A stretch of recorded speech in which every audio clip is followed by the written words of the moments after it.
Different concepts. I have a tariff concept. Mark has a different concept, which is something that some people like. But we're going to see if we can get to the bottom of it today. I'm a tariff person. I've always been a tariff. It's simple. If you're in the market for a dishwasher or a fridge, you'll soon be paying more thanks to US tariffs, just as we thought the tariff roller coaster was slowing down. The US Commerce Department announced the 50% steel tariffs will be expanded to include, quote, steel derivative products. Next week, you get a much better deal from Canada, but you know it's up to them. Conversations remain frequent and constructive is sort of the bureaucratic phrase, but we don't have the outcome we want yet. And we're obviously anxious to get there. Canadian business leaders, workers are living in great uncertainty. You referenced over 2,000 protest sites have erupted across Canada within 48 hours, inflicting an estimated $5 billion Canadian dollars in losses to the auto industry alone. This is not a welcome, but an unprecedented warning to President Trump at the G7 as banners reading "Stop the Tariffs and America Go Home" blanket streets from Ottawa to Vancouver. US President Donald Trump shows no sign of retreat. He did not come seeking reconciliation, but to underscore his determination to impose even more monstrous tariffs on Canadian steel, aluminum, and consumer goods. Imagine this at the heart of a long-standing alliance. Thousands of auto businesses teeter on the brink of collapse. Hundreds of thousands of workers fear losing their jobs. And the Canadian government must spend hundreds of millions of Canadian dollars just to stabilize the situation, all because of Trump's message that the higher the tariff, the greater the benefit. So what drives him to defy all this furious backlash? And behind this chaotic welcome, what political economic secrets lie hidden? To uncover the truth in today's video. And don't forget to hit subscribe so you won't miss our latest updates. Since early 2025, President Trump has relentlessly turned tariffs into a political lever, targeting Canada's auto industry, one of its economic pillars. On March the 4th, he unexpectedly signed an order imposing a 25% tax on all cars and parts imported from Canada, exempting only energy products at a lower 10% rate, not stopping there en route to the G7 summit in Canonicus. He didn't hesitate to remind everyone, I could raise that tariff anytime soon. The higher the tariff, the more likely they are to build factories in the US with this double tariff strike. The Trump administration has left Canada on edge rather than sitting down to negotiate. In good faith, trade has become a tool of coercion. Trump threatens to push the current rate even higher, forcing major makers like Ford, GM and Stellantis, whose supply chains crisscross the border, to scramble to renegotiate. According to the Council on Foreign Relations, steeper tariffs could tack on an extra $3,000 to $5,000 to the price of each vehicle, directly threatening the livelihoods of over 200,000 Canadian auto workers. This undiplomatic move has stunned G7 and Frankfurt. All fell, with the Stocks Europe 600 Automobiles Index plunging 4% in the first week of June. Economist Isabel Durant asks, would any corporation still dare to expand if an allied nation can suddenly slap on such high tariffs? Many argue Trump's real goal isn't protecting domestic industry, but asserting power tariffs have become a weapon to remind Canada that even an ally can be held hostage at any moment. Under this mounting pressure, Canada is racing to find alternative partners. The EU and Japan are now in greater focus, and the Canada-EU Comprehensive Economic and Trade Agreement. CDA has been urgently revived. Mark Carney also held a private bilateral meeting with European Commission President Ursula von der Leyen to discuss cutting tariffs on electric vehicles imported to Canada, aiming to minimize long-term harm to our auto sector. Clearly, when trade becomes a weapon of pressure, not only Canada, but the entire G7 must rethink what ally truly means, forcing the auto industry back to the negotiating table under tariff threats, or even raising the tax to 30% shows Trump is rewriting the definition of international cooperation and the crucial takeaway: without a new trade deal, within the next 30 days, Canada could face either sky-high tariffs or a mass exodus of factories, shattering Western alliances more deeply than ever before since the world was watching those days of tariff sparring between President Trump and the G7 leaders. Prime Minister Mark Carney chose an entirely different path rather than direct confrontation. He fortified Canada's internal strength to help the country stand firm through the trade storm. Right at the G7 summit in Kananaskis, Carney asserted that instead of playing tit-for-tat with Washington, Canadians, both citizens and businesses, must unite, keep production running, and prioritize homegrown consumption. He emphasized, "We must demonstrate that our internal strength is the key to weathering external upheavals." Under the pressure of President Trump's 25% auto-import tariff, imposed in March, Carney did not call for protests or retaliatory duties. Instead, he rolled out a series of support measures for small and medium-sized enterprises, the backbone of Canada's economy. According to statistics, Canada, over 98% of businesses here are SMBs, contributing up to 68% of private sector employment. Music.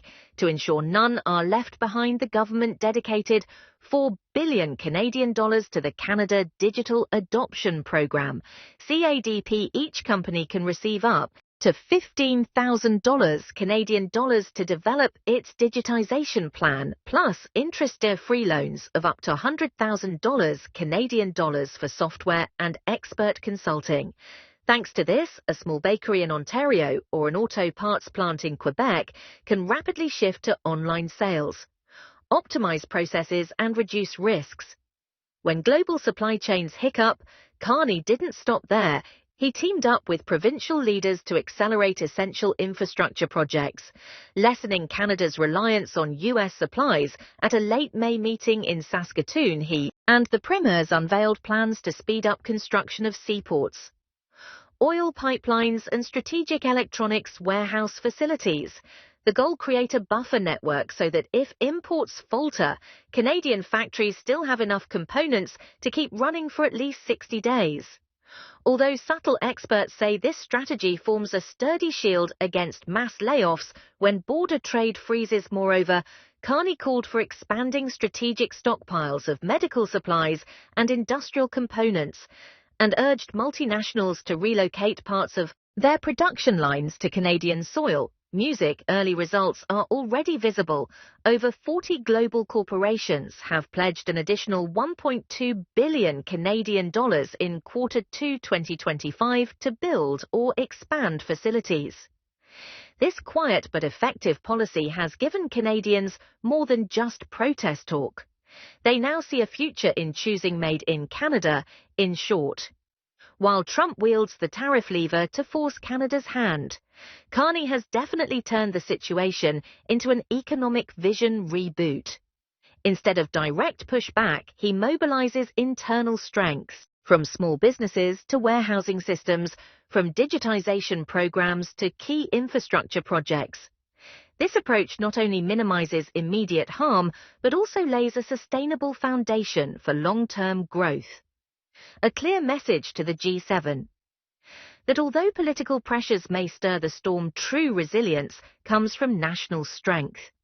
Within the moment, it became clear there would be no full joint communique. Many G7 leaders realized Canada had proactively suspended the traditional procedure to thwart President Trump's attempts to derail the summit's progress. Prime Minister Mark Carney refused to sign any unified document, a rare decision at past G7 meetings intended to prevent any single individual, even the U.S. president, from locking down the entire negotiation process and delaying every critical agenda item. Instead, beginning on June the 16th, the G7 abandoned the drafting of one lengthy declaration and replaced it with 7 separate statements. Each statement focused on a specific issue, from energy security and Middle East strategy to climate change, digital transformation, and trade. This approach meant no longer being bound by anonymity on every single word, nor waiting until the last minute for US approval. That alone allowed other member states, especially France and the UK, to breathe a sigh of relief and reclaim the initiative, with President Trump departing early under the pretext of a Middle East crisis. The decision not to issue a joint statement only underscored its tactical value. Without a single document, the US could not wield a veto to block most of Canada's and Europe's priority items. Accordingly, at the final session, when the G7 sequentially released 7 specialized communiques, many ambassadors and advisors could not hide their excitement, quietly murmuring, "Now this finally feels like a summit of wealthy nations, not a one-man US show." Remarkably, this maneuver was gestated not just on opening day, but weeks beforehand. On June the 14th, Carney hosted a private meeting with UK Prime Minister Keir Starmer in Ottawa, where both agreed to support a split declaration mechanism to prevent G7 from ever being stalled by US dissent. Again, on the same occasion, Carney held a confidential session with French President Emmanuel Macron to coordinate issuing statements on European security and green energy transition. Both sides committed to holding a discreet alliance to ensure the most critical legal texts, such as emissions reduction pledges and post-conflict reconstruction funds, would stand firm against any bad faith demands as a result. When 9 breakthrough topics were announced, including food security, supply chain protection, support for Ukraine nuclear, non-proliferation, expert-level meetings to polish every line of a unified communique. Now, with only a few swift sessions, statements on boosting cybersecurity or expanding CPTP could be released regardless of US political shifts. This not only safeguarded Canada's standing, but sent a powerful message in a multipolar world. No single nation can isolate the rest when cooperation is needed. This is the no joint communique gambit, a cunning strategy that both blocked Trump's manipulation and affirmed internal strength, while deftly allying with France and the UK before the G7 even officially began with this approach. Carney not only protected national interests, but also charted a new course for Western alliances. When economic independence is strong enough, the G7 can act effectively without being held hostage by any one powerful individual covert alliance with France and the UK. Before the summit, just before the G7 officially kicked off, Prime Minister Mark Carney took the initiative to hold secret meetings with key allies. On the evening of June the 14th, he hosted UK Prime Minister Keir Starmer at RTO Cottage, where over dinner they mapped out how to safeguard their bilateral economies against Washington's tariff strike. But that was only the beginning. According to Canada's official government report, the two sides agreed to form an economic trade working group to deepen market access and eliminate every remaining tariff barrier between their countries, not pausing for breath. Carney then met in Kananaskis on June 16th, with French President Emmanuel Macron diving into energy security, strategic minerals, and high-tech supply chains. The two leaders signed a memorandum of understanding to share cyber intelligence and co-develop AI projects, critical spearheads in erecting the economic firewall needed should the US suddenly hike import duties again. The common thread in this chain of actions was forging a tight network, so Canada and its European allies could coordinate a swift response whenever any tariff blow threatened core exports like automobiles or electronic components. For example, the moment the US slapped a 25% levy on Canadian auto imports, Carney ordered Finance Canada to roll out an emergency countermeasure package, a 25% retaliatory tariff on non-customer cars, plus a CAD $2 billion support fund for auto workers. This coordination went beyond mere rhetoric and into concrete planning. Canada prepped an upgraded strategic reserve package, expanding parts inventories to keep plants running for 60 days straight, while boosting investment in domestic suppliers to cut reliance on US supply chains, should Trump follow through on his threat to raise tariffs to 30%. Canada And its Franco-British alliance could immediately deploy a dual-track response, accelerating CPTP expansion to reroute exports and activating small business support measures to anchor production. At home, clearly Carney's covert alliance wasn't just talk, it was a strategic counterpunch, equally defensive and poised for retaliation through trade policy. It demonstrated to the G7 that even if Trump wields tariffs as a political lever, Canada and its European partners stand behind a solid economic firewall, ready to defend national interests under any flashpoint scenario, since President Trump has been adamant that the higher the tariff, the more Canada will bend. Prime Minister Mark Carney faces a double challenge. He must both counter this act of aggression and ensure that no community, whether immigrant auto workers or Indigenous peoples in rural areas, loses faith in their government in response to the 25% levy on auto imports. Carney swiftly unveiled a $2 billion Canadian emergency relief package for the entire automotive supply chain, from low-terraced loans for parts manufacturers to retraining programs for affected workers, according to Reuters. Canada's auto sector directly employs 125,000 people, with nearly 500,000 more jobs linked to it. Carney emphasized that this fund isn't a stopgap, but is designed to reinforce the entire domestic production ecosystem, giving businesses time to adjust strategies without resorting to mass layoffs.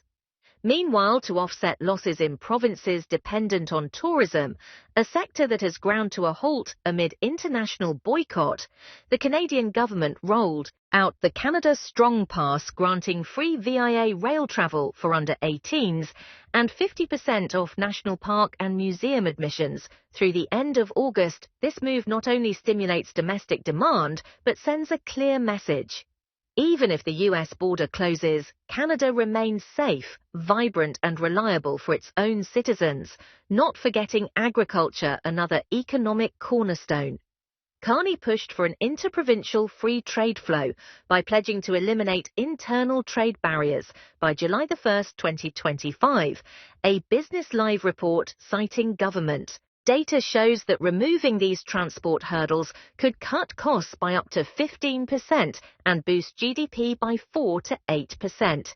This measure helps farms in Alberta, Manitoba, and Saskatchewan ramp up exports, even as southern borders face tariff pressure amid this whirlwind. Carney repeatedly declared, "Canada stands strong and unwavering." He appeared on national television to assure every segment of society that the government will protect them all. Provinces from Quebec to British Columbia announced supplemental support funds for small businesses, urging them to retain staff and keep production going, despite supply chain threats. Early results show calm. An internal Ontario survey found 72% of residents trust the government's response, while 65% of small tourism businesses say they will continue operations rather than cut jobs. This is the clearest proof of Carney's balancing act, meeting the tariff blow with resolve, yet always prioritizing social stability and unity, a message powerful enough to neutralize political sabotage and lay the foundation for Canada to weather the storm while keeping national spirit intact. Voice of internal resistance Charlie Angus and the electoral wave the moment news broke that President Trump would maintain and potentially escalate his tariffs. MP Charlie Angus, former NDP representative for Ontario, did not hesitate to speak out forcefully, calling this action a direct assault on Canada's democratic values, fairness and peace. He emphasized that tariffs were no longer merely an economic tool, but had become a weapon of political coercion, causing two generations proud of the Cross-Bear alliance to question their own trust and security. Angus's rallying cry immediately ignited a wave of pushback from opposition MPs, raising the question, has President Trump gone too far in targeting the very heart of Canada's economy? Even those who did not share Angus's political views sprang to his defense. From Prime Minister Carney's Liberal Party to Pierre Puey's Conservatives Party leaders agreed to cooperate on a unified solution rather than allow Canada's political arena to fracture amid this crisis. This rare display of unity extended beyond the halls of Ottawa's Parliament into emergency meetings of the Trade and Foreign Affairs Committee, where every decision from bilateral negotiations to retaliatory measures demanded precision and swift action clearly. When faced with a common threat, Canada's politicians are ready to put national interests first regardless of party lines. While politicians chanted slogans, more than 100,000 jobs, especially in Ontario and Quebec, teetered on the brink amid disrupted supply chains and soaring production costs. According to warnings from Unifor Canada's largest private sector labour union, hundreds of steel workers lost their jobs within weeks of the tariffs taking effect, and even the auto and aerospace sectors now face mass layoffs. This instability not only heightens pressure on Parliament, but threatens to